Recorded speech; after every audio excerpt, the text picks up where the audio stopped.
ജനാധിപത്യ മുന്നണിയുടെ ഭാഗത്തു നിന്നും കിനാലൂർ സമരവുമായി ബന്ധപ്പെട്ട് ഉണ്ടായിരിക്കുന്നത് ദൗർഭാഗ്യകരമായ ഒരു സംഭവം എന്ന നിലയിൽ രാജ്യം അത് വിലയിരുത്തിക്കൊണ്ടിരിക്കുമ്പോഴും ആ അർത്ഥത്തിൽ അതിനെ വിലയിരുത്തുന്നതിന് പകരം തങ്ങളുടെ കയ്യിൽ സംഭവിച്ച അബദ്ധങ്ങളെ ന്യായീകരിക്കുവാനും സമരത്തിന് നേതൃത്വം നൽകിയ ആളുകളെ ഭീകരമുദ്രയടിക്കുവാനുമുള്ള ശ്രമങ്ങളാണ് ഭരണകൂടത്തിന്റെ ഭാഗത്ത് നിന്ന് ഇപ്പോഴും ഉണ്ടായിക്കൊണ്ടിരിക്കുന്നത് എന്ന് നമുക്ക് കാണാൻ കഴിയും.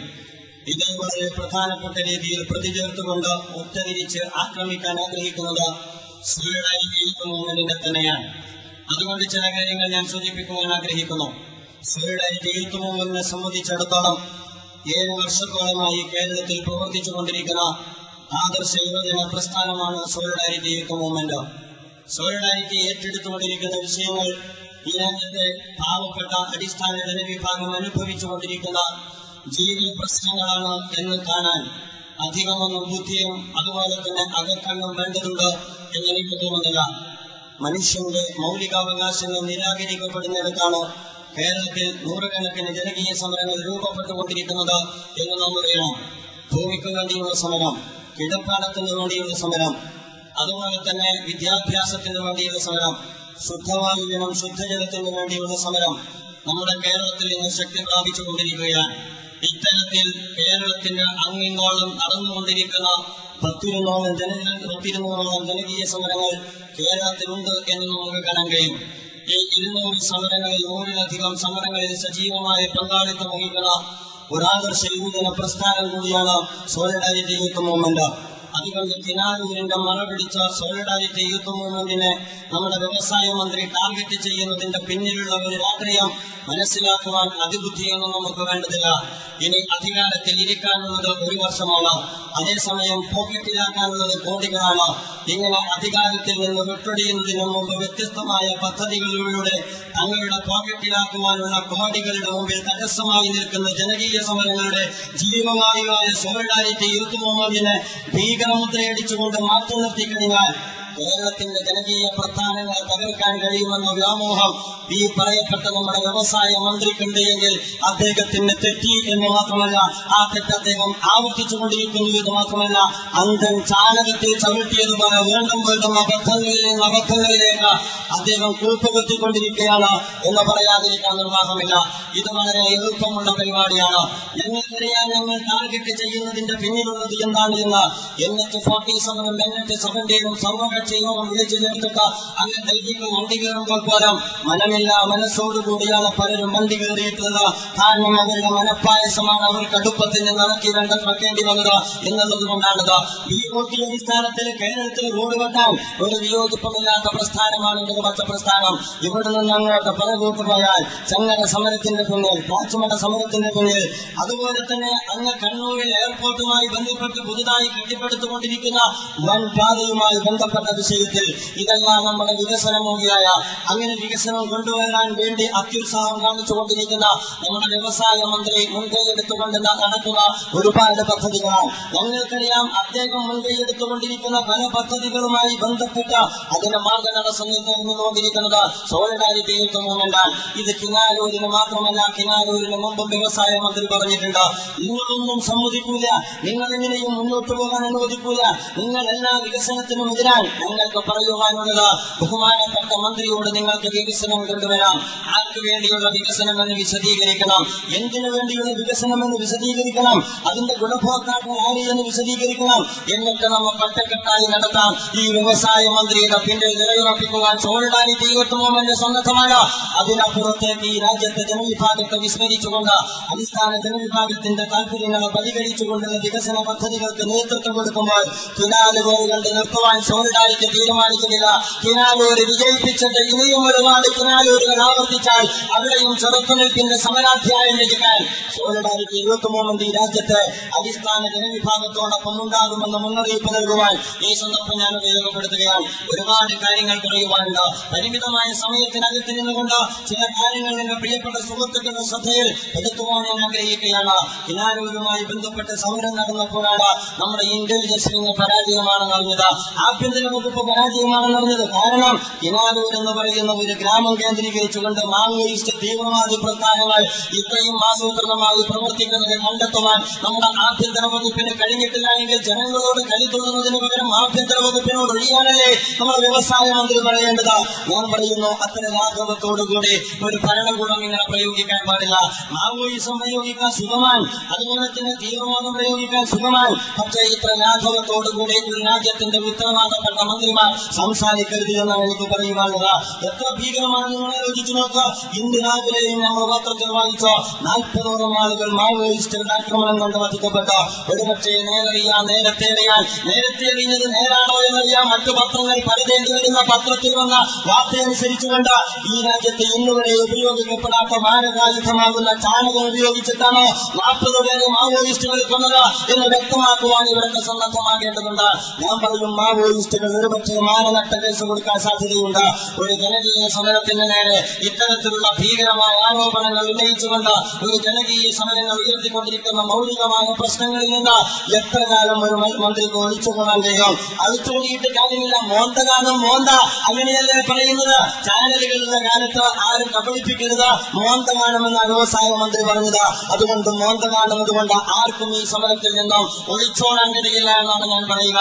മൗലികമായ ഈ സമരത്തിന്റെ ഇതുന്നയിക്കുന്ന പ്രശ്നങ്ങൾ വളരെ വൈകാരികമായാണ് ബഹുമാന്യനായ നമ്മുടെ അഹമ്മദ് തമാശ നമ്മെ അഭിമുഖീകരിച്ചത്. കിടപ്പാണ് നഷ്ടപ്പെട്ടവന്റെ വേദന, അവന്റെ വികാരം ഈ രാജ്യത്തെ കർഷക പ്രസ്ഥാനങ്ങളെ, ഈ രാജ്യത്തെ തൊഴിലാളി വർഗത്തിന്റെ വിയർപ്പ് കണങ്ങളിൽ നിന്ന് കെട്ടിപ്പടുക്കപ്പെട്ട ഒരു പ്രസ്ഥാനത്തിന് പരിചയപ്പെടുത്തി കൊടുക്കേണ്ടുന്ന ഗതികേട് വന്നു എന്നിടത്ത് തന്നെ നിങ്ങളുടെ പ്രസക്തി തീർന്നു എന്നുകൂടി നിങ്ങൾ മനസ്സിലാക്കുന്നത് നല്ലതാണ്. ജനങ്ങളുടെ വേദനയും അതുപോലെ തന്നെ അവരുടെ വ്യഥയും അവരുടെ പ്രയാസങ്ങളും ഭരണകൂടത്തെ അതുപോലെ തന്നെ തൊഴിലാളി വർഗ പ്രസ്ഥാനത്തെ രാജ്യത്തെ ജനകീയ സമരങ്ങൾക്ക് ബോധ്യപ്പെടുത്തി കൊടുക്കുവാൻ ഒരുപാട് വട്ടം പൊതുസമ്മേളനം സംഘടിപ്പിക്കേണ്ടി വരുന്നു എന്നതിൽ നിന്ന് തന്നെ വ്യക്തമാണ് നിങ്ങൾക്ക് കാര്യങ്ങൾ പിടികിട്ടാത്ത കാലം കൊണ്ടിരിക്കുന്നു. അതുകൊണ്ട് ഒരു തൊഴിലാളി വർഗ പ്രസ്ഥാനം എന്ന നിലക്കുള്ള പ്രസക്തിയാണ് നഷ്ടപ്പെട്ടുകൊണ്ടിരിക്കുന്നത് എന്ന് നിങ്ങൾ അറിയേണ്ടതുണ്ട്. നമുക്കറിയാമല്ലോ, നമ്മുടെ രാജ്യത്ത് കിനാലൂരുമായി ബന്ധപ്പെട്ട ഒരുപാട് വിശദീകരണങ്ങൾ ഇതുമായി ബന്ധപ്പെട്ട് വന്നു കഴിഞ്ഞാൽ ആർക്കു വേണ്ടിയാണ് റോഡ് വെട്ടുന്നത് വ്യക്തമാക്കണം. കിനാലൂർ എസ്റ്റേറ്റിൽ അതുമായി ബന്ധപ്പെട്ട ഒരുപാട് ആളുകൾ ആധികാരികമായി ഇതിനെ വിശദീകരിക്കാൻ നമ്മുടെ കൂടെയുണ്ട്. 3000 ഏക്കർ കിനാലൂർ എസ്റ്റേറ്റിലുണ്ട്. അതിനകത്ത് നമ്മുടെ സർക്കാരിന് KSCDCയുടെ കയ്യിലുള്ളത് എത്രയാ? 300 ഏക്കറാണ് KSCDCയുടെ കയ്യിലുള്ളത്. എന്നിട്ട് അതിനകത്ത് ആ 300 ഏക്കറിനകത്ത് 70 ഏക്കർ കൊടുത്തിരിക്കുന്ന ചെരുപ്പുണ്ടാക്കാൻ VKC പറഞ്ഞു ഞങ്ങൾക്ക് 4 വരി പാതവണ്ണ ചെരുപ്പ് വിപ്ലവം നടത്താൻ. ഞാൻ പറയുന്നു, അത് കഴിഞ്ഞിട്ട് നമ്മുടെ ഈ പറയപ്പെട്ട പദ്ധതിയുമായി ബന്ധപ്പെട്ട 30 ഏക്കർ ആർക്കാ കൊടുത്തത്? ഉഷാൻ സ്കൂളിന്. അത് കഴിഞ്ഞാൽ 50 ഏക്കർ അത് ഇൻഫ്രക്ക് ഭക്ഷ്യ സംസ്കരണ യൂണിറ്റിന്. അതും കഴിഞ്ഞിട്ട് എത്രയാവുള്ളത്? 150 ഏക്കർ. ഈ 150 ഏക്കറിന് 350ഓളം കെട്ടിടങ്ങൾ തകർത്തിട്ട് 200 ചില്ലാനത്തോളം കുടുംബത്തെ കുടിയിറക്കിയിട്ട് റോഡ് വെട്ടണോ? ഇത് ചോദിക്കാൻ പാടില്ല. അത് മാവോയിസമാണ്. അത് മാവോയിസമാണെങ്കിൽ ഞങ്ങൾ മാവോയിസ്റ്റുകളാണ്. ആർക്കും ഇതിന് യാതൊരു പ്രശ്നവും ഉണ്ടാകേണ്ട കാര്യമില്ല. നിങ്ങൾക്കറിയോ, അത് ചോദിക്കാൻ പാടില്ല. അപ്പോഴാണ് ജനങ്ങൾ ചോദിക്കുന്നത്, റോഡ് വെട്ടുന്നത് ശേഷിക്കുന്ന 150 ഏക്കറിലേക്കാണോ അതല്ല മറ്റ് 2700 ഏക്കറിലേക്കാണോ എന്ന് ആള് ചോദിച്ചാൽ ആളെ കുറ്റം പറയാൻ പറ്റുമോ? അവിടെ 2700 ഏക്കറിന്റെ ഭൂമിയുടെ അതിന്റെ രജിസ്ട്രേഷന്റെ അതുമായി ബന്ധപ്പെട്ട രേഖകളുടെ അതിന്റെ പിന്നിൽ നടന്ന കള്ളക്കണക്കുകളുടെ അതിന്റെ കൂട്ടത്തിൽ നടന്ന പാർട്ടി ജില്ലാ സെക്രട്ടേറിയറ്റ് അംഗം നടത്തിയ 300 ഏക്കറിന്റെ ഇടപാടിന്റെ ഒരുപാട് നൂലാമാലകൾ പുറത്തു വരും. ഇപ്പോ കുറച്ചേ വന്നിട്ടുള്ളൂ. ഇത് എത്ര നൂടുന്നോ അത്രയും കൂടുതൽ വരും. അതുകൊണ്ട് കൂടുതൽ നാളുന്നതിന് മുമ്പ് നാട്ടിക്കാതിരിക്കുന്നതായിരിക്കും വ്യവസായ മന്ത്രിക്ക് നല്ലത് എന്ന് സൂചിപ്പിക്കാൻ ഞാൻ ആഗ്രഹിക്കുക. നമ്മുടെ വ്യവസായ മന്ത്രി പറയുന്ന വികസനം വരണ്ടേ, എന്നിട്ട് മെഡിസിറ്റി തരണ്ടേ, അതുപോലെ തന്നെ നമ്മുടെ രാജ്യം അഭിവൃദ്ധിപ്പെടേണ്ടേ. നമ്മുടെ വ്യവസായ മന്ത്രിയോട് വിനയത്തോടുകൂടി പറയുന്നു, ഞാൻ നിലമ്പൂർക്കാരനാണ്, ഇടയ്ക്കിടയ്ക്ക് കോഴിക്കോട്ടേക്ക് വരുന്ന ആളാണ്. കോഴിക്കോട് വരുമ്പോൾ ഞാൻ ബസ്സിലിരുന്നാൽ ഉറങ്ങുമെന്റെ പതിവാണ്, കുറ്റപ്പെടുത്തിയിട്ട് കാര്യമില്ല. പക്ഷെ ഞാൻ സ്റ്റാൻഡിലെത്തിയിട്ട് ഉണരാറുന്നത് ഇപ്പോൾ ഞാൻ ഉണരും. എവിടെത്തുമ്പോ? നെളിയമ്പറമ്പിലെത്തുമ്പോ. സ്വന്തം മണ്ഡലത്തിന് നെളിയമ്പറമ്പിലെ നാട്ടുമാറ്റിയാൽ തന്നെ കേരളത്തിലേക്ക് വികസനം വരുമെന്ന് ഉത്തരവാദിത്തപ്പെട്ട മന്ത്രി മനസ്സിലാക്കണം. അതൊന്നും പ്രശ്നമല്ല. സാധാരണക്കാരൻ അനുഭവിക്കുന്ന പ്രശ്നമല്ല. ഒരു നാട് അനുഭവിക്കുന്ന പ്രശ്നമല്ല. അവന്റെ കിടപ്പാടത്തിന്റെ പ്രശ്നമല്ല. ആകെ പ്രശ്നം ഈ രാജ്യത്ത് മലേഷ്യൻ കമ്പനി വരാത്തതാണ്, അവർക്ക് 4 വരി വെക്കാത്തതാണ്. ഞാൻ അതിന്റെ വിശദാംശങ്ങളിലേക്ക് കിടക്കുന്ന സഹോദരന്മാരെ, വികസനത്തിന്റെ പേര് പറഞ്ഞുകൊണ്ട് ഈ രാജ്യത്ത് പലപ്പോഴും അധികാരികൾക്ക് മുന്നോട്ട് വെക്കുന്ന ഇത്തരം സുതാര്യമല്ലാത്ത പദ്ധതികളുമായി ബന്ധപ്പെട്ടാണ് കേരളത്തിൽ ജനകീയ സമരങ്ങൾ ഉയർന്നു വന്നുകൊണ്ടിരിക്കുന്നത് എന്ന് എന്റെ പ്രിയപ്പെട്ട സുഹൃത്തുക്കൾ മനസ്സിലാക്കേണ്ടതുണ്ട്. ഇവിടെയാണ് സോളിഡാരിറ്റി യൂത്ത് മൂവ്മെന്റ് പങ്കുകൊള്ളുന്നത്. മനസ്സിലാക്കേണ്ടത് സോളിഡാരിറ്റി പങ്കെടുത്ത സമരമൊന്നും വെറുതെ ആയിട്ടില്ല എന്ന് കേരളത്തിലുള്ള ആളുകൾക്ക് അറിയാവുന്നത് കൊണ്ട് കേരളത്തിൽ ഒരു സമരത്തിലും സോളിഡാരിറ്റിയോട് ഒരുത്തിനും നോ പറയാറില്ല എന്നുകൂടി ഉത്തരവാദപ്പെട്ട ആളുകൾ മനസ്സിലാക്കേണ്ടതുണ്ട്. ഏറ്റവും അവസാനം നാഷണൽ ഹൈവേ സമരവുമായി ബന്ധപ്പെട്ടും അതും അതിന്റെ വിജയത്തിലേക്ക് എത്തിച്ചേക്കാണ് കിനാലൂരിൽ സർവകക്ഷി യോഗത്തിലേക്ക് വിളിക്കുന്ന ഒരു തരത്തിലേക്ക് ഈ സമരത്തെ കൊണ്ടെത്തിക്കുന്നിടത്ത് ഒരു ഘടകകക്ഷി എന്നുള്ളത് സോളിഡാരിറ്റി യൂത്ത് മൂവ്മെന്റ് അതിന്റെ പങ്ക് നിർവഹിച്ചിട്ടുള്ളത്. ഞാൻ പറയുന്നു എണ്ണാവുന്നതല്ല. അതിനപ്പുറമുള്ള ജനകീയ സമരങ്ങൾ കേരളത്തിൽ വിജയിച്ചിട്ടുണ്ട്. ആ ജനകീയ സമരങ്ങളിലെല്ലാം സോളിഡാരിറ്റി യൂത്ത് മൂവ്മെന്റ് നിർണായകമായ പങ്കുവഹിച്ചിട്ടുണ്ട്. അത് കരിമണൽ ഖനനമായാലും, അത് വെളിച്ചക്കാല സമരമായാലും, അത് മൂലംപള്ളി പോരാട്ടമായാലും, അത് അതിരപ്പള്ളി സമരമായാലും, അത് അവിടെ നിങ്ങോട്ട് എക്സ്പ്രസ് ഹൈവേയുടെ സമരമായാലും, ചങ്ങര സമരമായാലും, ഇന്ന് ഞങ്ങൾ എണ്ണിയപ്പോൾ 100 കവിഞ്ഞു നിൽക്കുന്ന കേരളത്തിന്റെ പാവപ്പെട്ട അടിസ്ഥാന ജനവിഭാഗത്തിന്റെ മൗലികാവകാശങ്ങൾക്ക് വേണ്ടിയുള്ള ഏതേത് പോരാട്ടം എടുത്താലും ആ പോരാട്ടത്തിൽ സോളിഡാരിറ്റി യൂത്ത് മൂവ്മെന്റ് നിലയുറപ്പിച്ചിട്ടുണ്ട്. അതേപോലെ ജനകീയ പോരാട്ടങ്ങൾ വിജയത്തിലെത്തിയിട്ടുണ്ട്. പക്ഷേ കേരളത്തിൽ ജയിച്ച ഒരൊറ്റ ജനകീയ പോരാട്ടത്തിലും അവർ ഉപയോഗിച്ചിരിക്കുന്ന സമരായുധം ചാണക പ്രയോഗമല്ല എന്ന് മന്ത്രി മനസ്സിലാക്കുന്നത് നന്ന്. അത്തരം പ്രയോഗങ്ങളില്ലാതെ തന്നെയാണ് കേരളത്തിലെ ജനകീയ സമരങ്ങൾ വിജയിച്ചുകൊണ്ടിരിക്കുന്നത് എന്നുള്ള സുഹൃത്തുക്കൾ മനസ്സിലാക്കേണ്ടതുണ്ട്. ഇപ്പോൾ പുതിയ തത്വശാസ്ത്രങ്ങൾ ഒരുപാട് രചിച്ചുകൊണ്ടിരിക്കുകയാണ്. സോളിഡാരിറ്റി യൂത്ത് മൂവ്മെന്റിനെ ടാർഗറ്റ് ചെയ്തുകൊണ്ട് ബഹുമാനപ്പെട്ട ശ്രീ UK കുമാരൻ സ്വരാജ് പത്രത്തിലേക്ക് അവർ കൊണ്ടുവന്നത് ഒരു പക്ഷേ തെളിക്കാനായിരിക്കും. എന്തിനു തെളിക്കാൻ? ചാണകം എന്ന് പറയുന്ന ഒരു വിഭാഗത്തിന് നജീസാൻ. ഒരു പള്ളി പ്രസിഡന്റ് പറഞ്ഞു, എന്തിനാണ് നജീസ് ഉപയോഗിച്ചത് എന്ന്. നജീസ് ഉപയോഗിച്ചിട്ടില്ല. അതിനപ്പുറത്ത് നിങ്ങൾ അറിയണം, കേരളത്തിൽ തന്നെ ഈ ചാണകവെള്ളത്തിന് വേറൊരു ഉപയോഗമുണ്ട് എന്ന് പറയുന്നു. എല്ലാം കഴിഞ്ഞാൽ ഒരു ശുദ്ധി കലശത്തിന് വേണ്ടി ഉപയോഗിക്കാറുണ്ട്.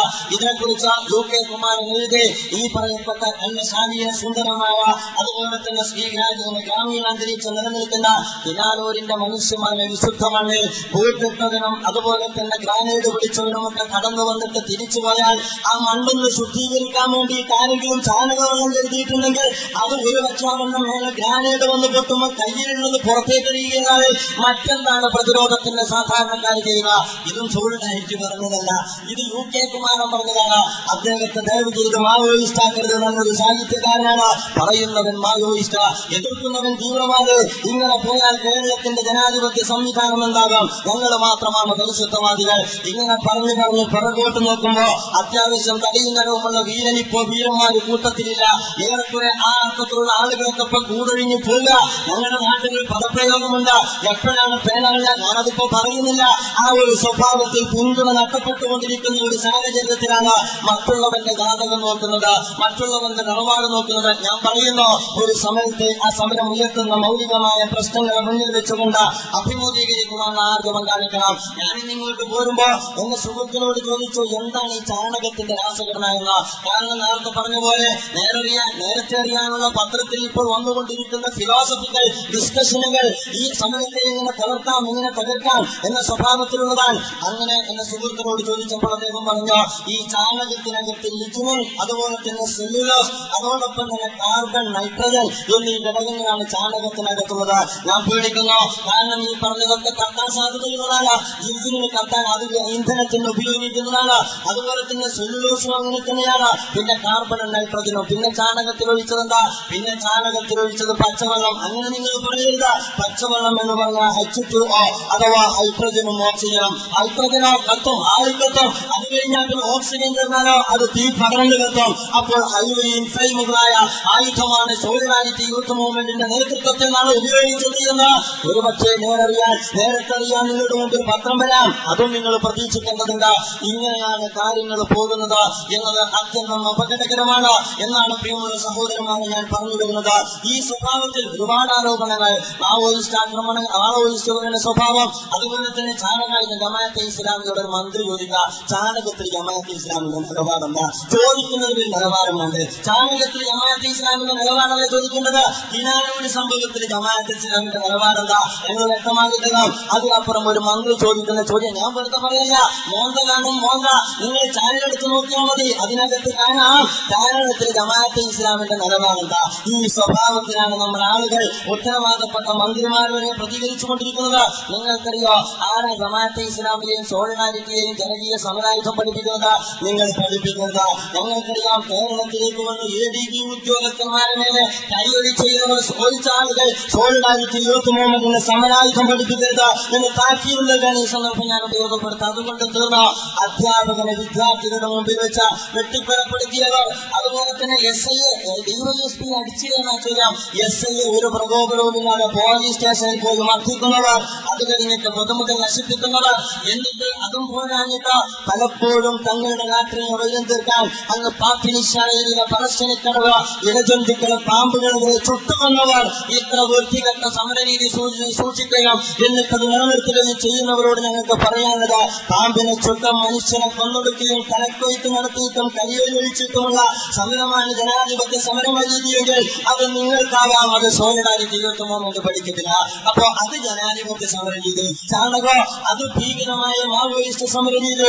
ഈ അർത്ഥത്തിൽ ആളുകളെ വിഡ്ഢികളാക്കരുത്, ആളുകളെ വിഡ്ഢികളാക്കുക എന്നതാണ് ഇപ്പോൾ നമ്മുടെ ബഹുമാനായ മന്ത്രി നടത്തിക്കൊണ്ടിരിക്കുന്ന ശ്രമം. അതുകൊണ്ട് സോളിഡാരിറ്റി യൂത്ത് മൂവ്മെന്റ് നിങ്ങൾ മനസ്സിലാക്കണം, അയലകരമായി സോളിഡാരിറ്റി യൂത്ത് മൂവ്മെന്റ് ഈ കേരളത്തിൽ പ്രവർത്തിച്ചുകൊണ്ടിരിക്കുന്നു. അത് സാമുദായികമായി പ്രതികരിച്ചിട്ടില്ല, അത് വർഗീയമായി ചിന്തിച്ചിട്ടില്ല, അതതിന്റെ സമരങ്ങളുടെയോ അതല്ലെങ്കിൽ സേവന പ്രവർത്തനങ്ങളുടെയോ ഗുണഭോക്താക്കളായിട്ട് ഇന്നുവരെ ഒരിക്കലും മതസാമുദായിക പരിഗണന വെച്ചിട്ടില്ല. നൂറല്ല ആയിരക്കണക്കിന് വീട് സോളിഡാരിറ്റി യൂത്ത് മൂവ്മെന്റിന്റെ പ്രവർത്തകർ നിർമ്മിച്ചു കൊടുത്ത് അവിടെ ഞങ്ങൾ അന്വേഷിച്ചത് മനുഷ്യരെയാണ്, അഥവാ മേൽപ്പൂര സ്വപ്നം കാണാൻ കഴിയാത്ത മനുഷ്യരെ. അതുപോലെ തന്നെ എൻഡോസൽഫാൻ ദുരിതബാധിത മേഖലയിൽ എന്തെല്ലാം സേവന പദ്ധതികൾ സോളിഡാരിറ്റി പ്രഖ്യാപിച്ചിട്ടുണ്ടോ, എന്തെല്ലാം പോരാട്ട സമരങ്ങൾ സോളിഡാരിറ്റി നടത്തിയിട്ടുണ്ടോ, അതിന്റെ എല്ലാം ഗുണഭോക്താക്കൾ മനുഷ്യരാൽ ഇന്നുവരെ ഒരു സാമുദായിക പോരാട്ടത്തിന് ഒരു മതസംഘടിത കാഴ്ചപ്പാട് കണ്ടെത്തുന്ന സോളിഡാരിറ്റി യൂത്ത് മൂവ്മെന്റ് അതിന്റെ സമര പോരാട്ടങ്ങളെ മുന്നോട്ട് കൊണ്ടുപോയിട്ടില്ല എന്നെ സുഹൃത്തുക്കൾ അറിയേണ്ടത് ഞാൻ വെല്ലുവിളിക്കുന്നു. 3,18,00,000 ജീവിക്കുന്ന കേരളത്തിൽ ഇന്നുവരെ സോളിഡാരിറ്റി യൂത്ത് മൂവ്മെന്റ് നിർവഹിച്ച സമരത്തിന്റെ പേരിൽ പോരാട്ടങ്ങൾ, എന്നിട്ട് അതിന്റെ പേരിൽ പൊതുസ്വത്ത് നശിപ്പിക്കപ്പെട്ടത്, അതില്ലെങ്കിൽ ഒരു പുൽപ്പടിയെ പോലും വേദനിപ്പിച്ചത് ആർക്കെങ്കിലും എടുത്തു തരിക്കാൻ കഴിയോ? ഞാൻ വെല്ലുവിളിക്കുന്ന DYFIയുടെ ഉത്തരവാദിത്തപ്പെട്ട പ്രസിഡന്റിന് അങ്ങനെ പറയാൻ കഴിയുമോ? പറയാൻ കഴിയില്ലെന്ന് മാത്രമല്ല, പറഞ്ഞാൽ ഒരുപക്ഷെ കണ്ണൂരിലേക്ക് കടന്നാൽ വിധവകളുടെയും അനാഥകളായ കുട്ടികളുടെയും ക്യൂ നിൽക്കുന്നത് കാണാം. എന്നാൽ ജനാധിപത്യ സമരത്തിന്റെ ഇരകളാണവരെന്ന് എന്റെ പ്രിയപ്പെട്ട സുഹൃത്തുക്കൾ അറിയാം. മനുഷ്യനെ കൊന്നൊടുക്കുന്നതാണ് ജനാധിപത്യ സമര രീതി. ജനാധിപത്യപരമായി സ്ത്രീകളും കുട്ടികളും തെരുവിലിറങ്ങിയിട്ട് സർവേക്ക് വരുന്ന ഉദ്യോഗസ്ഥന്മാരോട് പ്രതികരണവും പ്രതിഷേധവും അറിയിച്ചിട്ട് ഈ കുഞ്ഞുമക്കളുടെ മുഖത്ത് നോക്കിയിട്ട് ഈ സ്ത്രീകളുടെ കണ്ണും കുഴിഞ്ഞ കണ്ണുകൾ കണ്ടിട്ട് എന്നിട്ട് പ്രതീക്ഷയോടുകൂടി കിടപ്പാടത്തിന് വേണ്ടി പടപെടുത്തുന്നവരുടെ മുദ്രാവാക്യം കണ്ടിട്ട് മനുഷ്യത്വമുള്ള ഉദ്യോഗസ്ഥന്മാര് തിരിച്ചു പോകുമെന്ന് കണ്ടിട്ട് ഞങ്ങൾ പെണ്ണുങ്ങളെ തെരുവിറക്കിയത് രക്ഷാകവചമായിട്ടല്ല, ആ പെണ്ണുങ്ങളെ തെരുവിറക്കിയത് മനുഷ്യരാണ് സർവേക്ക് വരുന്നതെന്ന് വിചാരിച്ചിട്ടാണ്, മനുഷ്യത്വമില്ലാത്തവരാണെന്ന് അറിഞ്ഞിരുന്നുവെങ്കിൽ ഞങ്ങൾക്ക് മറ്റു രീതിയും സ്വീകരിക്കാമായിരുന്നു. പക്ഷെ ഇത് ജനാധിപത്യ സമര രീതിയിൽ അനുവദിക്കപ്പെടാത്തത് കൊണ്ടും മാന്യത കൊണ്ടുമാണ് ഇത്തരം സമര രീതികളിലേക്ക് ഈ പറയപ്പെട്ട പ്രസ്ഥാനങ്ങൾ കടന്നു പോകാത്തത് എന്ന് എന്റെ പ്രിയപ്പെട്ട സുഹൃത്തുക്കൾ മനസ്സിലാക്കേണ്ടതായിട്ടുണ്ട്. നിങ്ങൾക്കറിയാമോ, സർക്കാർ മിഷനറിയൊക്കെ പ്രവർത്തിക്കുന്നത് ഈ രാജ്യത്ത് സർക്കാർ മിഷനറി പാർട്ടി മിഷനറിയായിട്ടാണ് പ്രവർത്തിക്കുക. ഞാൻ പറയുന്നു ജസ്റ്റിസ് ശ്രീദേവിയായാലും ആരെയും ഞങ്ങൾക്ക് വെൽപ്പില്ല. ഞാൻ പറയുന്നത് നമ്മളും ഈ രാജ്യത്തെ പൗരന്മാരാ, നമ്മളൊക്കെ നികുതി കൊടുക്കുന്നവരാ. ജസ്റ്റിസ് ശ്രീദേവിക്കായാലും മനുഷ്യാവകാശ കമ്മീഷന്റെ ചെയർമാനായാലും ശമ്പളം കൊടുക്കുന്നത് വ്യവസായ മന്ത്രിയല്ല, ഈ പാവപ്പെട്ട ഉമ്മകന്മാരാണ്, അവരോട് കടപ്പെട്ട ബാധ്യസ്ഥരായ ഉദ്യോഗസ്ഥന്മാരാ പറഞ്ഞത്. എന്താ ശ്രീദേവി പറഞ്ഞത്? അവർ പറഞ്ഞു അവിടെ റോഡ് വീതി കൂട്ടുന്ന പ്രശ്നം ആരെയും പറഞ്ഞു കൊടുത്തോ? അതാ ഞാൻ ആരെയും പറഞ്ഞു കൊടുത്തോ? പറഞ്ഞു കൊടുത്തത് LC കമ്മിറ്റിയിൽ നിന്ന്, കല്ല് വന്നത് LC കമ്മിറ്റിയിൽ നിന്ന്, IV റിപ്പോർട്ട് LC കമ്മിറ്റിയിൽ നിന്ന്, രാജ്യം ഭരിക്കുന്നത് LC കമ്മിറ്റിയുടെ തലപ്പത്തുള്ളവര്. അത്തരം ഒരു സംവിധാനത്തിനകത്ത് ഇതിനപ്പുറം നമ്മൾ പ്രതീക്ഷിക്കേണ്ടതില്ല എന്നെ പ്രിയപ്പെട്ട സുഹൃത്തുക്കൾ അറിയേണ്ടതുണ്ട്. എന്നിട്ട് കുറെ റോഡ് വീതി കൂട്ടുന്ന പ്രശ്നം എവിടെ? ഇത് കിനാവൂരാണ്, അതുപോലും പറയുകയില്ല. എന്നിട്ട് അവസാനം സ്ത്രീകളോട് ചോദിക്കാൻ നിങ്ങളെന്തിനാ അങ്ങോട്ട് പോയി, നിങ്ങളെന്തിനാ അങ്ങോട്ട് പോയി അടിവാങ്ങാൻ? ഇത് ചോദിക്കാൻ എന്തിനാണ് വനിതാ കമ്മീഷൻ? ഞങ്ങൾ വിനയത്തോടു കൂടി ചോദിക്കുന്നു, എന്താ സ്ത്രീകൾക്ക് പൊതുരംഗത്ത് ഇറങ്ങാൻ പാടില്ലേ, എന്താ അവർക്ക് സമരം ചെയ്യാൻ പാടില്ലേ എന്ന് ഞങ്ങളുടെ കൂട്ടത്തിൽപ്പെട്ട മതയാഥാസ്ഥിക സംഘടനയിൽ ഈ പറയപ്പെട്ട വനിതാ കമ്മീഷൻ അധ്യക്ഷ അംഗമായത് അവർക്കാണ് ഈ പൊതുരംഗത്ത് പങ്കാളിത്തം നിഷേധിക്കപ്പെട്ടത്. എന്നിട്ട് പറയാ ഇത് പറ്റൂല. ഞാൻ പറയുന്നു, അങ്ങനെയെങ്കിൽ ഇടതുപക്ഷത്തുള്ള മഹിളാ സംഘടനകൾ പിരിച്ചുവിട്ടുകൊണ്ട് മാത്രമേ ഇത്തരത്തിലുള്ള ഉത്തരവുകൾ ഇറക്കാൻ പാടുള്ളൂ. ഈ രീതിയിലാ പ്രതികരണം. IBയുടെ റിപ്പോർട്ടോ അതും അങ്ങനെ തന്നെ. IBയുടെ റിപ്പോർട്ട് എന്തോ ഒരു ക്ലാരിറ്റിയുള്ള റിപ്പോർട്ടാണെന്നറിയോ? പാൻറിന്റെ സോളിഡാരിറ്റിക്കാര്, എന്നിട്ട് കലം വെച്ച കോലത്തില്, എന്നിട്ട് അത് അവിടെ നിന്ന് എടുത്തിട്ട് എത്ര കൃത്യമായിട്ടാണ് അവരിത് കാര്യങ്ങൾ കൈകാര്യം ചെയ്യുന്നത്. അവരോടും പറയാനുള്ളത്, എനിക്ക് പറയാനുള്ളത്, ടി വി കാണണം, ടി വിക്കകത്ത് മോന്ത കാണുന്നുണ്ട്. അതുകൊണ്ട് ഇങ്ങനെ വന്നു നിൽക്കാൻ എന്ത് എന്ന് ഇവർക്കെല്ലാം വളരെ വ്യക്തമായി മനസ്സിലാക്കാൻ കഴിയുന്ന സ്വഭാവത്തിൽ ചാനലുകൾ കാര്യങ്ങൾ കൈമാറിയിട്ടുണ്ട് എന്നെ പ്രിയപ്പെട്ട സുഹൃത്തുക്കൾ മനസ്സിലാക്കേണ്ടതുണ്ട്. അപ്പൊ എല്ലാം തന്നെ സർക്കാർ മിഷനറി പോലും കലക്ടർ ഉൾപ്പെടെ ഞാൻ പറയുന്നു ജനവികാരം മാനിച്ചുകൊണ്ടാണ് ഈ രാജ്യത്തെ ജില്ലാ ഭരണാധികാരി വരെ പ്രവർത്തിക്കേണ്ടിയിരുന്നത്. ആ അർത്ഥത്തിലുള്ള ഒരു പ്രവർത്തനം ഉത്തരവാദിത്തപ്പെട്ട ആളുകളുടെ ഭാഗത്തു നിന്നുണ്ടായില്ല. എന്നിട്ട് പിന്നീട് കളവും കബളിപ്പിക്കലുമാണ് നടന്നുകൊണ്ടിരിക്കുന്നത്. ഇതപരിശോധനക്ക് വെല്ലുവിളിച്ചത്, ഇതപരിശോധനക്ക് എങ്ങനെ വെല്ലുവിളിച്ചത്? നമ്മുടെ ഉത്തരവാദപ്പെട്ട ആളുകളെയൊക്കെ ഒരേപോലെ ധരിപ്പിച്ചിരിക്കുന്നത് എവിടെ നിന്ന്? വട്ടോളി ബദാറിൽ നിന്ന് കിനാലൂരിലേക്ക്, വട്ടോളി ബദാറിൽ നിന്ന് കിനാലൂരിലേക്കാണ് റോഡ്, അത് വ്യക്തമാക്കപ്പെടേണ്ടതുണ്ട്. എന്നിട്ട് പറയുന്ന 4 കിലോമീറ്റർ. അങ്ങനെയാണെങ്കിൽ ഈ പറഞ്ഞ പ്രശ്നം വട്ടോളി ബദാറിൽ നിന്ന് തുടങ്ങിയാൽ മതിയല്ലോ. അഥവാ ഇടതുപക്ഷ പ്രസ്ഥാനം അങ്ങ് വട്ടോളിയിൽ ഒരു ബൗണ്ടറി വെച്ചിരിക്കുന്നു. എന്നിട്ട് മോരിക്കയിൽ നിന്ന് പുറത്തു വന്നവരാ, അതിനപ്പുറത്ത് നിന്ന് വന്നവര്, പുറത്തു നിന്ന് വന്നവരാ. ഒരു കാര്യം ഞാൻ പറയുന്നു, ജനങ്ങളെ കബളിപ്പിക്കരുത്, വീണ്ടും എന്നെ ആവർത്തിക്കുവാൻ എന്നെ നിർബന്ധിക്കരുത്. അഥവാ അങ്ങനെ കബളിപ്പിച്ചാൽ അതിനകത്ത് വരും മോന്ത. അതാണ് സംഭവിച്ചുകൊണ്ടിരിക്കുന്നത്. മാളിക്കടവിൽ നിന്ന് കിനാലൂരിലേക്ക് 22 കിലോമീറ്റർ അല്ലേ? എത്ര കിലോമീറ്റർ വ്യത്യാസം ഉണ്ടെങ്കിൽ ബഹുമാന്യനായ വ്യക്തിത്വം കൊണ്ട് തിരുത്താം. എന്തായാലും 4 കിലോമീറ്റർ അല്ല. ഇതപരിശോധന എന്താ മാളിക്കടവെന്ന് തുടങ്ങാത്തത്? ഇതപരിശോധനയിൽ മാത്രം കേന്ദ്രീകരിച്ച വിഷയമല്ല. എന്റെ പ്രിയപ്പെട്ട സുഹൃത്തുക്കൾ അറിയാം, ഈ റോഡ് വെട്ടുമ്പോൾ വലിയ പാരിസ്ഥിതിക ആഘാതമാണ് വരാൻ പോകുന്നത്. ഒരു ഗ്രാമമാണ് വെള്ളപ്പൊക്കത്തിലേക്ക് എറിയപ്പെടാൻ പോകുന്നത്. ഒരു വലിയ മേഖലയാണ് നശിപ്പിക്കപ്പെടാൻ. അങ്ങനെ ഒരു പോലീസിനെ വെച്ചിട്ട് നെറ്റിക്കൽ കൊണ്ടൊന്നും കാര്യങ്ങൾ നടത്താം എന്ന് വിചാരിക്കുന്നുവെങ്കിൽ ഇത് ബംഗാളല്ല എന്ന് പറയാൻ പറ്റില്ല. ബംഗാളും മാറി. അതുകൊണ്ട് ഇത് ബംഗാളും അല്ല, അത് കേരളമല്ല. ഞാൻ പറയുന്നത് ഇത് കുനാലൂരിലെ പാവപ്പെട്ട പ്രബുദ്ധ ജനതയോട് നടക്കൂല എന്നേ പറയാൻ പറ്റുള്ളൂ. പണ്ടൊക്കെ പറയേണ്ടത് ബംഗാളല്ല. ഇപ്പൊ ബംഗാളിൽ എന്താണുള്ളത്? നന്ദിഗ്രാമും സിംഗൂരും ആവർത്തിക്കുന്നു, നന്ദിഗ്രാമും സിംഗൂരും ശേഷം നടന്നതും ഇവിടെ ആവർത്തിക്കുന്നു. എന്താണെന്ന് നിങ്ങൾക്കറിയാലോ? ആ അർത്ഥത്തിലുള്ള പഴയ കാലം മാറിയിരിക്കുന്നു. ഫ്യൂഡൽ പ്രഭുക്കന്മാരുടെ കാലഘട്ടമല്ല. ഭരിക്കുന്ന ആളുകൾ രാജാക്കന്മാരെ പോലെ പെരുമാറാൻ പാടില്ല. ബാലറ്റ് യുദ്ധത്തിലൂടെ കയറ്റിയിരുത്തിയതിന് കീപ്പോട്ടിറക്കാൻ കഴിവുള്ള കാല. അതുകൊണ്ട് മാന്യമായിട്ട് അതിനെ പ്രതിനിധികൾ സംസാരിക്കേണ്ടത്, ആളുകളോട് സംവദിക്കേണ്ടത്, ജനവികാരത്തെയാണ് അവർ മാനിക്കേണ്ടത്. അത് മാനിക്കുവാനുള്ള വിവേകം ഒരു തൊഴിലാളി വർഗ പ്രസ്ഥാനത്തിന്റെ തൊഴിലാളികളെ സംഘടിപ്പിച്ച നേതാവായ ഒരു രാഷ്ട്രീയ പ്രമുഖന് എന്തുകൊണ്ട് കഴിയാതെ കഴിയുന്നത് ഇന്നും എന്നെ അത്ഭുതപ്പെടുത്തിക്കൊണ്ടിരിക്കുന്ന കാര്യമാണ്. ഇങ്ങനെ ഒരുപാട് വിമർശനങ്ങൾ 84 കുടുംബങ്ങളിൽ 43 പേരും അംഗീകരിച്ചിരിക്കുന്നു. എവിടുന്ന്? വട്ടോളി ബദാറിൽ നിന്ന് കിനാലൂരിലേക്ക്. അതിനപ്പുറത്ത് മാളിക്കടവെന്ന് കണക്കെടുക്കണം. എന്നിട്ട് ഇതപരിശോധനയെ കുറിച്ച് സംസാരിക്കേണ്ടത്. പിന്നെ പറയുന്നു പുറത്തു നിന്ന് വന്നവരുന്ന. എന്നേ ഈ പുറത്തുനിന്ന് സമരം വരെ നിർത്തിയത്? ഞങ്ങൾ ചോദിക്കാൻ ആഗ്രഹിക്കുക, CPM സമരം നിർത്തിയെന്ന് ശരിയാ, എന്നാൽ പിന്നെ ആരും സമരം ചെയ്യരുത് എന്നാണ് തീരുമാനിക്കുന്നത് എങ്കിൽ അത് കേരളത്തിൽ നടക്കാൻ പോണില്ല എന്നാണ് ഞാൻ പറയുക. അങ്ങനെ ഒരു പോലീസിനെ വെച്ചിട്ട് നെറ്റിക്കൽ കൊണ്ടൊന്നും കാര്യങ്ങൾ നടത്താം എന്ന് വിചാരിക്കുന്നുവെങ്കിൽ ഇത് ബംഗാളല്ല എന്ന് പറയാൻ പറ്റില്ല. ബംഗാളും മാറി. അതുകൊണ്ട് ഇത് ബംഗാളും അല്ല, അത് കേരളമല്ല. ഞാൻ പറയുന്നത് ഇത് കുനാലൂരിലെ പാവപ്പെട്ട പ്രബുദ്ധ ജനതയോട് നടക്കൂല എന്നേ പറയാൻ പറ്റുള്ളൂ. പണ്ടൊക്കെ പറയേണ്ടത് ബംഗാളല്ല. ഇപ്പൊ ബംഗാളിൽ എന്താണത്? നന്ദിഗ്രാമും സിംഗൂരും ആവർത്തിക്കുന്നു, നന്ദിഗ്രാമും സിംഗൂരും ശേഷം നടന്നതും ഇവിടെ ആവർത്തിക്കുന്നു. എന്താണെന്ന് നിങ്ങൾക്കറിയാലോ? ആ അർത്ഥത്തിലുള്ള പഴയ കാലം മാറിയിരിക്കുന്നു. ഫ്യൂഡൽ പ്രഭുക്കന്മാരുടെ കാലഘട്ടമല്ല. ഭരിക്കുന്ന ആളുകൾ രാജാക്കന്മാരെ പോലെ പെരുമാറാൻ പാടില്ല. ബാലറ്റ് യുദ്ധത്തിലൂടെ കയറ്റിയിരുത്തിയതിന് കീപ്പോട്ടിറക്കാൻ കഴിവുള്ള കാല. അതുകൊണ്ട് മാന്യമായിട്ട് ജനപ്രതിനിധികൾ സംസാരിക്കേണ്ടത്, ആളുകളോട് സംവദിക്കേണ്ടത്, ജനവികാരത്തെയാണ് അവർ മാനിക്കേണ്ടത്. അത് മാനിക്കുവാനുള്ള വിവേകം ഒരു തൊഴിലാളി വർഗ പ്രസ്ഥാനത്തിന്റെ തൊഴിലാളികളെ സംഘടിപ്പിച്ച നേതാവായ ഒരു രാഷ്ട്രീയ പ്രമുഖന് എന്തുകൊണ്ട് കഴിയാതെ പോയിരുന്നത് ഇന്നും എന്നെ അത്ഭുതപ്പെടുത്തിക്കൊണ്ടിരിക്കുന്ന കാര്യമാണ്. ഇങ്ങനെ ഒരുപാട് വിമർശനങ്ങൾ 84 കുടുംബങ്ങളിൽ 43 പേരും അംഗീകരിച്ചിരിക്കുന്നു. എവിടുന്ന്? വട്ടോളി ബദാറിൽ നിന്ന് കിനാലൂരിലേക്ക്. അതിനപ്പുറത്ത് മാളിക്കടവെന്ന് കണക്കെടുക്കണം. എന്നിട്ട് ഇതപരിശോധനയെ കുറിച്ച് സംസാരിക്കേണ്ടത്. പിന്നെ പറയുന്നു പുറത്തു നിന്ന് വന്നവരുന്ന. എന്നേ ഈ പുറത്തുനിന്ന് സമരം വരെ നിർത്തിയത്? ഞങ്ങൾ ചോദിക്കാൻ ആഗ്രഹിക്കുക, CPM സമരം നിർത്തിയെന്ന് ശരിയാ, എന്നാൽ പിന്നെ ആരും സമരം ചെയ്യരുത് എന്നാണ് തീരുമാനിക്കുന്നത് എങ്കിൽ അത് കേരളത്തിൽ നടക്കാൻ പോണില്ല എന്നാണ് ഞാൻ പറയുക.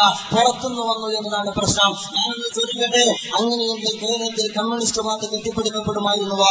കൃഷ്ണപ്പള്ളിയും AKGയും ഒക്കെ കേരളത്തിൽ അങ്ങോളം ഇങ്ങോളം ഓടി നടന്ന മദ്യവിരുദ്ധ സമരത്തിൽ വരെ പങ്കെടുത്തു പങ്കെടുത്തിട്ട് പണിപ്പെട്ട് കെട്ടിപ്പടുത്ത ഒരു പ്രസ്ഥാനത്തിന്റെ തലപ്പത്തിൽ നിന്നിട്ട് പറയാ പുറത്തുനിന്ന് സമരത്തിന് വന്നോ. എന്തിനെ പോയി കണ്ണൂരിലുള്ള AKG അമരാവതിയിൽ പോയി സമരം സംഘടിപ്പിച്ചത് വ്യക്തമാക്കണം. കണ്ണൂരിലുള്ള AKG അമരാവതിയിൽ പോയി സമരം സംഘടിപ്പിക്കാമെങ്കിൽ ഇന്ത്യ രാജ്യത്ത് നികുതി അടച്ച് ജീവിക്കുന്ന ഇന്ത്യൻ പൗരന് ഇന്ത്യയിലെ ഏത് ജനാധിപത്യ സമരത്തിലും പങ്കെടുക്കാൻ ആ അവകാശന്മാരുടെയും തിട്ടൂരത്തിന് വിട്ടുകൊടുക്കാൻ ഞങ്ങൾ തീരുമാനിച്ചിട്ടില്ല. കേരളന്മാർക്കും സ്ത്രീധനം കിട്ടിയതാണെന്ന് വിചാരിക്കണ്ട. ഇവിടെ ഒരു പൊതുയോഗത്തിൽ മൊഴി ചെല്ലണ വർത്താനം പറഞ്ഞോ. മൊഴി മാത്രമല്ല, ആർക്കും സ്ത്രീധനം കിട്ടിയതല്ല കേരളം ജനാധിപത്യ സംവിധാനം നിലനിൽക്കുന്ന ഒരു സംസ്ഥാന. അതിൽ ജനാധിപത്യത്തോടുകൂടി സംസാരിക്കാൻ എല്ലാവരും സന്നദ്ധമാകണം. ഇന്ത്യയിൽ പൗരനാ, നമുക്കൊക്കെ സ്വാതന്ത്ര്യമുണ്ടോ. ഇന്ത്യയിൽ ഏത് ജനാധിപത്യ സമരത്തിലും പങ്കെടുക്കാം. അതുകൊണ്ടാണ് മേധാജി ഈ കേരളത്തിലേക്ക് വരുന്നത്. അതുകൊണ്ടാണ് അരുന്ധതി ജനാധിപത്യ സമരത്തിൽ പങ്കെടുക്കുന്നത്. അതുകൊണ്ടാണ് ടി സ്റ്റേയെ പോലുള്ള ആളുകൾ ഇവിടെ വരുന്നത്. അതുകൊണ്ടാണ് ആക്ടിവിസ്റ്റുകൾ, ഒരുപാട് ഇടതുപക്ഷ തട്ടകത്തിൽ വളർന്നു വന്ന ആളുകൾ തന്നെ ജനകീയ സമരങ്ങൾക്ക് നേതൃത്വം കൊടുക്കുന്നത്. അതുകൊണ്ട് സോളിഡാരിറ്റി യൂത്ത് മൂവ്മെന്റിനെ സംബന്ധിച്ചിടത്തോളം ഞങ്ങൾ പറയും, മോരിക്കര ഉൾപ്പെടെയുള്ള മാളിക്കടവ് കിനാലൂർ പാതയുമായി കടന്നുപോകുന്ന ഭാഗത്തുള്ള ആളുകളാണ് സമരത്തിൽ പങ്കെടുക്കുന്നത്. ഇനി അതിനപ്പുറത്തേക്ക് സോളിഡാരിറ്റി യൂത്ത് മൂവ്മെന്റിന്റെ പുറത്തു വന്നു വരുന്ന പ്രവർത്തകർക്കും ഇതുപോലുള്ള ജനകീയ സമരങ്ങളിൽ പങ്കെടുക്കുവാൻ ഈ രാജ്യത്ത് ഏതെങ്കിലും ഒരു രാഷ്ട്രീയ പ്രസ്ഥാനത്തിന്റെ സർട്ടിഫിക്കറ്റ് ആവശ്യമില്ല എന്നറിയിക്കാൻ ഞാൻ ആഗ്രഹിക്കുക. ഞങ്ങൾ എവിടെയും പങ്കെടുക്കും. ഇപ്പൊ 100 എണ്ണത്തിലുണ്ടോ, ഇനിയും 100 എണ്ണത്തിനപ്പുറം കവിഞ്ഞ് ഇപ്പൊ ആള് കമ്മിയാ, ആള് കുറവുള്ളതുകൊണ്ടാ. ഇല്ലെങ്കിൽ ഇതിനപ്പുറമുള്ള സമരത്തിലും പങ്കെടുക്കും. പക്ഷേ ഈ രാജ്യത്തെ ജനങ്ങൾ ഈ ജനകീയ സമരോടൊപ്പം നിലയുറപ്പിക്കുന്നുണ്ട് എന്ന് ഉത്തരവാദപ്പെട്ട രാഷ്ട്രീയ പ്രസ്ഥാനങ്ങൾ മനസ്സിലാക്കുന്നത് നന്നായിരിക്കുമെന്നാണ് എനിക്ക് പറയുവാണ്. അതുകൊണ്ട് മാത്രമാണ് ഇവരാരും ഇപ്പൊ പങ്കെടുക്കുന്നില്ല. പ്ലാച്ചിമട സമരത്തെ കുറിച്ച് നിങ്ങൾക്കറിയോ? പ്ലാച്ചിമട സമരം ആദിവാസികളുടെ സമര. അതിനകത്തിനെന്താ നമ്മുടെ മുൻ MP കൃഷ്ണദാസ് പങ്കെടുക്കുന്നത്? അത് പുറത്തുനിന്ന് പോകലല്ലേ. ആദിവാസികൾ നടത്തുന്ന പ്ലാച്ചിമട സമരത്തിൽ അവർക്ക് പോകാം, കരിമണൽ സമരത്തിൽ അവർക്ക് പോകാം, തങ്ങളുടെ നേരത്ത് നെഞ്ചത്തേക്ക് വരാത്ത സമരത്തിലൊക്കെ അവർക്ക് പോകാം. പക്ഷെ നിങ്ങൾ പോകാൻ പാടില്ല. അങ്ങനെ ഒരു അതോറിറ്റിയെ കേരളത്തിന്റെ സമര സംഘടനകളെ തീരുമാനിക്കാൻ വേണ്ടി നിശ്ചയിച്ചതായിട്ട് ഏതെങ്കിലും ഒരു നിയമസഭയിലോ മന്ത്രിസഭയിലോ തീരുമാനമെടുത്തതായിട്ട് അറിവില്ലാത്തത് കൊണ്ട് ഞാൻ പറയുന്നു, എല്ലാ സമരങ്ങളിലും കേരളത്തിലെ നികുതി കൊടുക്കുന്ന ഏത് പൗരനും പങ്കെടുക്കാം. ആ ധാർമ്മികമായ ബാധ്യതയാണ് സോളിഡാരിറ്റി യൂത്ത് മൂവ്മെന്റ് നിർവഹിച്ചുകൊണ്ടിരിക്കുന്നത്. ഇത് ജനാധിപത്യ രാജ്യമാണ്. ഇത് സമഗ്രാധിപത്യ രാജ്യമല്ല. ഇത് സ്റ്റാലിനിസ്റ്റ് രാജ്യമല്ല. സ്റ്റാലിനിസ്റ്റ് പോളിസിയിൽ പോകുന്ന രാജ്യമല്ല. ഇടയ്ക്കിടയ്ക്ക് പോലീസിനെ ഉപയോഗിച്ചിട്ട് അത്തരം അവിസ്മരണീയമായ അനുഭവങ്ങൾ ഒരു പക്ഷേ കിനാലൂരിൽ ഉണ്ടാക്കിയതുപോലെ ഉണ്ടാക്കാം. പക്ഷേ അതിന്റെയും ദുരന്തവും നിങ്ങൾ പേറേണ്ടി വരും എന്ന കാര്യത്തിൽ നിങ്ങൾക്ക് നന്ദിഗ്രാമം സിംഗോരം താക്കീതാണ് എന്ന് മാത്രമേ ഞാൻ പറയുള്ളൂ. ഇനി നിങ്ങൾ ആലോചിച്ചു നോക്കുക, ഇവരാരും ഇപ്പൊ സമരം ചെയ്യുന്നില്ലേ? ഭരിക്കണോർത്ത് സമരമല്ല. അങ്ങ് നിങ്ങൾക്കറിയാലോ, അങ്ങ് സിറിയയിൽ, അങ്ങ് ഒറീസയിൽ നടക്കുന്ന ഒരു സമരമുണ്ട്. കൊറിയയുടെ ഉരുക്ക് കമ്പനി 51,000 കോടിയാ, 51,000 കോടിയുടെ പ്രൊജക്ട് അങ്ങ് കൊറിയയിലെ ഒരു ഉരുക്ക് കമ്പനി പോസ്കോ എന്ന് പറയുന്ന കമ്പനി അങ്ങ് ഒറീസയിൽ സ്ഥാപിക്കാൻ പോകുക. അതിനെതിരെ സമരം നടത്തുന്നവരാ CPIമാര്. കാരണം എന്താ? അവിടെ ഭരണമില്ല. അവർ അവിടുത്തെ ഭരണത്തെ പിന്തുണക്കുന്നവരാ. എന്നിട്ട് അവിടെ കുടിയൊഴിപ്പിക്കപ്പെടുന്ന 51,000 വരുന്ന പ്രൊജക്ടിന്റെ ഈ പറയപ്പെട്ട പ്രൊജക്ടുമായി ബന്ധപ്പെട്ട് അവിടെ സംഘടിപ്പിക്കപ്പെട്ടുകൊണ്ടിരിക്കുന്ന സമരത്തിൽ CPIMന്റെ പ്രവർത്തകരുണ്ട്. അതുകൊണ്ട് ഒറീസയിലെ CPIMന്റെ പ്രവർത്തകർക്ക് അനുവദിച്ച മൗലികാവകാശം കിനാലൂരിലെ സാധാരണക്കാർക്കുമുണ്ട് എന്ന് മനസ്സിലാക്കുവാൻ ഈ പറയപ്പെട്ട രാഷ്ട്രീയ പ്രസ്ഥാന സന്നദ്ധമാകണം. പ്രതികരിക്കാനുള്ള സ്വാതന്ത്ര്യം എല്ലാവർക്കും ഉണ്ട് എന്നാണ് ഞാൻ പറയുന്നത്. പിന്നെ ചോദിക്കാം, മതസംഘടനയല്ലേ നിങ്ങൾ എന്ന്. മതസംഘടനയ്ക്ക് ഇങ്ങനെ പ്രതികരിക്കാൻ പറ്റുമോ? എന്റെ പ്രിയപ്പെട്ട സുഹൃത്തുക്കളോട് എനിക്ക് പറയുവാനുള്ളത്, ഞങ്ങൾ സാമൂഹ്യ ഉള്ളടക്കമുള്ള ഒരു സാമൂഹ്യ യുവജന പ്രസ്ഥാനമാണ്, രാഷ്ട്രീയ ഉള്ളടക്കമുള്ള ഒരു പ്രസ്ഥാനമാണ്. നിങ്ങൾ മനസ്സിലാക്കേണ്ടതുണ്ട്, ഒരു വിഭാഗത്തിന് ആത്മീയ തലത്തെ അവർ സ്പർശിക്കുന്നില്ല, അഥവാ അത് സമഗ്ര